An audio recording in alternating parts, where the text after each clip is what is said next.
July 8వ తేదీ 2024. ఈరోజు దేవుని వాగ్దానం. యెహోవా అందరికీ ఉపకారి, ఆయన కనికరములు ఆయన సమస్త కార్యముల మీద ఉన్నవి.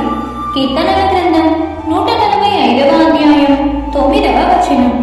యెహోవా ఉత్తముడును యథార్థవంతుడునై ఉన్నాడు.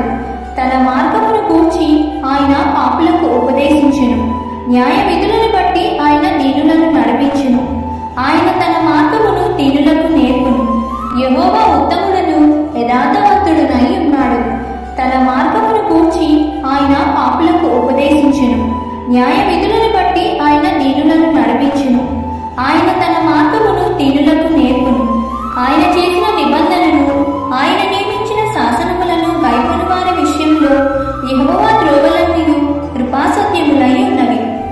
కాబట్టి ఈ దిన వాగ్దానం మీ అందరి జీవితంలో నెరవేరాలని కోరుకుంటూ దేవుని సువార్త పరిచర్యలో మీ సహోదరి. ఆమేన్. God bless you.